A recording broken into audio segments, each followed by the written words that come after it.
Breaking Abril 2026. 7 bagong panuntunan sa pagmamaneho na pwedeng magdulot ng malaking multa. Huwag palampasin. Ipapakita ko rin ang pinakabagong update sa SSS pensyon at krisis sa pensyon sa Pilipinas na direktang makakaapekto sao at pamilya mo. Manatili hanggang dulo at isubscribe na ang channel para lagi kang updated sa mga balitang para sa atin lang sa Pilipinas. Alam mo ba na ngayong 2026, maraming nagbago sa batas sa pagmamaneho dito sa Pilipinas? At kung hindi ka updated, maaari kang mahulog sa bitag ng malaking multa, suspensyon ng lisensya, o mas malalapang parusa. Hindi ito biro. Araw-araw, libu-libong motorista sa buong bansa ang nagiging biktima ng hindi nila pagkaalam sa mga bagong panuntunang ito. Hindi dahil gusto nilang sumuway sa batas, kundi dahil walang nagsabi sa kanila. Kaya ngayon, dito na tayo magkulayan. Ipapaliwanag ko sa inyo ng malinaw ng detalyado at ng walang pakli ang 7 pinakamahalagang pagbabago sa batas sa pagmamaneho na kailangan ninyong malaman ngayong Abril 2026. Nagsimula ang lahat sa isang simpleng layunin ng Land Transportation Office o LTO at ng Department of Transportation o DOTR. Ang gawing mas ligtas, mas organisado at mas modernong kalye ang bawat daan sa buong kapuluan.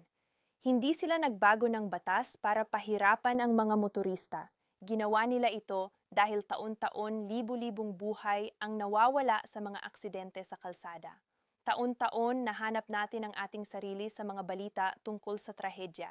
Isang pamilyang nasagasaan, isang batang naabot ng matinding krimen dahil walang wastong rehistrasyon ang motorbike na ginamit, o isang matandang driver na nawala ng kontrol sa kanyang sasakyan dahil hindi na sapat ang kanyang kalusugan para sa pagmamaneho. Ang bawat pagbabago sa batas na tatalakayin natin ngayon ay may kwentong nagtutulak rito at kailangan nating unawain hindi lamang ang mga alituntunin, kundi pati na rin ang dahilan kung bakit sila nilikha. Simulan natin sa unang malaking pagbabago na direktang nakakaapekto sa milyon-milyong motorista sa buong bansa, lalo na sa mga nagmamaneho ng pribadong sasakyan at motorsiklo. Noong Pebrero 2026, afhan ni Pangulong Ferdinand Bongbong Marcos Jr. ang panukala ng DLTR na palawigin ang validity ng rehistrasyon ng mga bagong sasakyan mula 3 hanggang 5 taon. Manila Bulletin. Tama. Nabasa mo yon ng tama. 5 taon na ang palugit para sa mga brand new na sasakyan bago mo kailanganin muling mag-renew ng rehistrasyon sa LTO. Kasama rin dito ang mga bagong motorsiklo na may displacement na 200cc pataas, Car Guide PH. Sa matagal na panahon, 3 taon lamang ang ibinibigay sa mga bagong sasakyan. Bago kailangang dumaan muli sa proseso ng renewal na yon, binago na yon. At ang layunin ay malinaw bawasan ang mahabang pila sa LTO, hadlangan ang mga fixer at corruption, at bigyan ng higit na kaginhawahan ang mga nagmamay-ari ng sasakyan. Kaya kung bumili ka ngayon ng brand new na kotse o bagong motor na 200cc, pataas malaking panahon at abala ang matitipid mo sa susunod na 5 taon ng iyong buhay bilang motorista. Ngunit huwag kayong masyadong matuwa nang hindi ko pa nababanggit ang pangalawa. At ito ay isang pagbabago na napakahalaga para sa mga motorista na may mga natitirang violation o multa. Nang labas ang LTO ng bagong implementing guidelines sa ilalim ng Memorandum Circular Number MVL 26-486. Para tiyaking ang 15 araw na settlement period ay malinaw na bilangin bilang working days mula sa petsa ng apprehension, hindi kasama ang Sabado, Linggo at mga holiday. LTO, hindi calendar days, working days dagdag pa ang lisensya ay hindi na ipagkukulong sa oras ng apprehension para sa karamihan ng traffic violations. Autocar Philippines.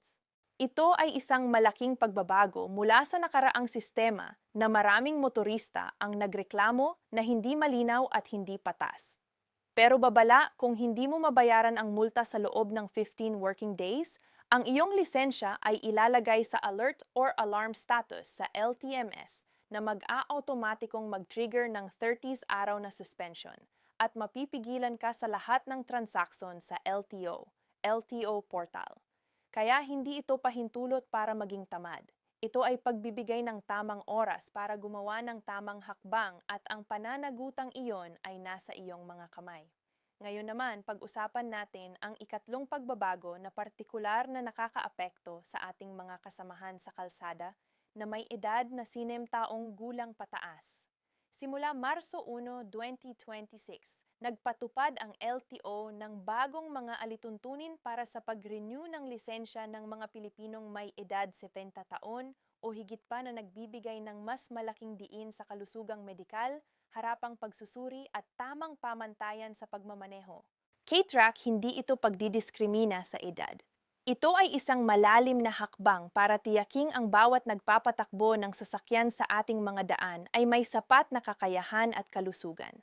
Kailangan ang valid medical certificate mula sa LTO accredited clinic sa bawat renewal at mas mahigpit na ang EES para sa mga senior applicant. Maaaring limitahan ang ilang senior driver sa pagmamaneho lamang sa araw o sa mga sasakyang automatic transmission depende sa resulta ng pagsusuri. K-Truck, importante ring malaman, walang automatikong diskwalifikasyon batay lamang sa edad. Ang proseso ay nakatuon sa kakayahan at kaligtasan sa kalsada, ka-track. Kaya kung maluso ka at fit ka para magmaneho, walang dahilan para matakot. Ang ikaapat na pagbabago ay isang bagay na maraming motorsiklo riders sa buong bansa ang lubos na nakakaapekto. Ang pagbabago sa Motorcycle Crime Act o Republic Act 11235 na pinirmahan ni Pangulong Marcos bilang isang bagong batas. Sa ilalim ng lumang batas, ang mga bagong may-ari ng motorsiklo ay kailangang irehistro ang kanilang sasakyan sa LTO sa loob ng 5 araw lamang mula nang mabili nila ito. Presidential Communications Office, 5 araw. Isipin na lang kung gaano yun kakaunti, lalo na para sa mga nagtatrabaho o nakatira sa mga probinsya. Ngayon, pinalawak na ang palugit na ito sa 20 araw. Binago rin ang parusa para sa hindi pag-comply. Mula sa dating multa na 20 hanggang PH 5,000 o pagkabilanggo, ang bagong batas ay nagtatakda lamang ng maximum na PH 5 multa at hindi na maaaring kumpiskahan ang motorsiklo batay lamang sa hindi pag-comply ng bagong may-ari. Presidential Communications Office. Pinahigpit din ng bagong batas ang regulasyon sa mga numero plato na motorsiklo. Kailangan na ngayong mas malaki, mas nababasa at may color coding ang mga plato. At ang mga walang plato ay humaharap na ng hanggang PH 5,000 multa lamang kaysa sa dating PH 50,000 hanggang PH 1,000 Presidential Communications Office. Paghus-usapan natin ngayon ang ikalimang bagay. Ang demerit point system na ngayon ay mas aktibong itinutupad kaysa dati at may mas matalas na ngipin. Marami sa atin ang nakarinig na ng salitang demerit points, pero ilang tao lamang ang tunay na nauunawaan kung gaano talaga ito kahalaga sa inyong buhay bilang motorista. Ang mga driver ay nadiipon ng puntos para sa mga traffic violation at ang malubang paglabag ay maaaring mag-trigger ng suspension o revocation, habang ang malinis na record ay nagbubunga ng mas mahabang validity ng lisensya. Kahit isang demerit point ay sapat na para hindi maging karapat-dapat sa dinata-taong lisensya sa Renewal Geneva Education Foundation, aton mas aktibong nagpapatupad ang LTO ng sistemang ito kasabay ng kanilang no-contact apprehension policy at mga AI cameras sa mga pangunahing lungsod at highway. Ang iyong pagtatahi-tahi sa mga linya ng trapiko, ang iyong labis na bilis, ang iyong pagsasakay ng walang helmet. Lahat ng ito ay maaaring mahuli ng mga kamera nang hindi mo nararamdaman. Ang mensahe ng pagbabagong ito ay malinaw at walang kalabuan. Ang bawat paglabag ay mahalaga at ang bawat mabuting pasya sa kalsada ay may ganting pala sa anyo ng mas mahabang validity ng iyong lisensya. Ang ika-6 na pagbabago ay tungkol sa proseso ng pagkuha at pag-renew ng lisensya, isang bagay na dumaan sa malaking pagbabago ngayong 2026 na nakakaapekto sa lahat. Lahat ng aplikante ay kailangan ng mag-secure ng appointment sa pamamagitan ng Land Transportation Management System bago bumisita sa LTO. Ang theoretical driving course ay nananatiling mandatory para sa mga bagong driver habang ang comprehensive driver's education ay kinakailangan para sa mga nagre-renew at sa ilang pag-upgrade ng lisensya at ang mga medical certificate ay dapat lamang o manggaling sa mga LTO accredited clinic na may limitadong validity. IWSS, Para sa mga nagre-renew, ang karamihan ng proseso ay maaari na ngayong gawin online sa pamamagitan ng LTMS portal para sa mga may malinis na record at valid na lisensya. Habang ang mga may expired na lisensya ay maaaring kailanganin pang dumaan sa refresher courses o muling pagsubok depende sa tagal ng pagka-expire. RBUSS ang layunin ay isa lamang. Mas mabilis, mas madali, mas transparent, mas hindi magastos ang karanasan ng bawat Pilipinong motorista sa LTO. At sa wakas, ang ikapitong pagbabago ang patuloy na pagpapalawak at pagpapatibay ng enforcement ng Anti-Distracted Driving Act kasama ang mas mahigpit na pagsusuri ng mga kondisyon at restriction codes ng mga lisensya ng bawat driver.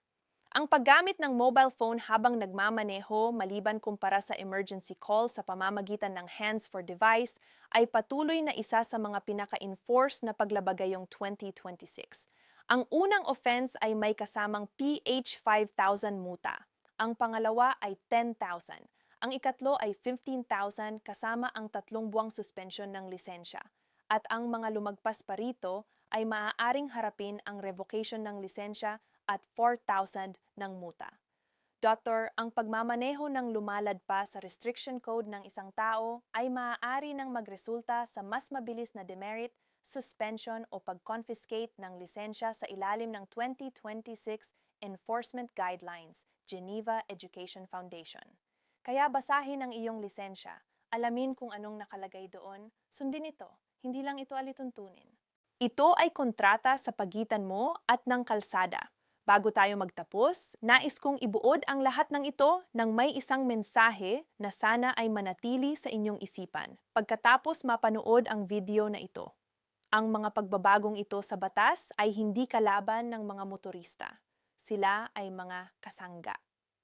Ang bawat bagong alituntunin, maging ito man ay ang mas mahabang palugit ng rehistrasyon ng sasakyan, ang mas makatwirang proseso ng pagbabayad ng multa, ang mas maingat na pagsusuri ng mga senior driver, ang mas makatwirang pagbabago sa Motorcycle Crime Act, ang mas aktibong demerit point system, ang mas modernong proseso ng pagkuha ng lisensya, o ang patuloy na pagpapatupad ng Anti-Distracted Driving Act.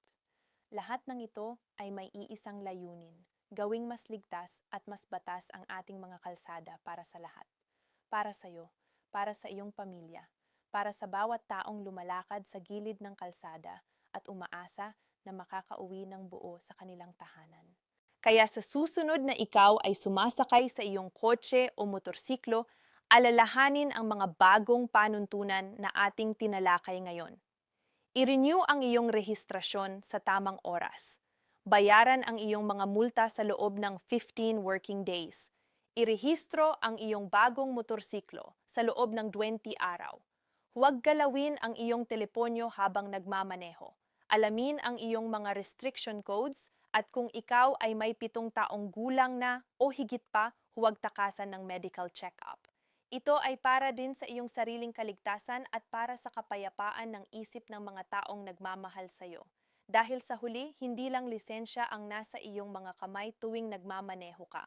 Nasa iyong mga kamay ang buhay ng lahat ng taong kasama mo sa kalsada. Mag-ingat kayo palagi.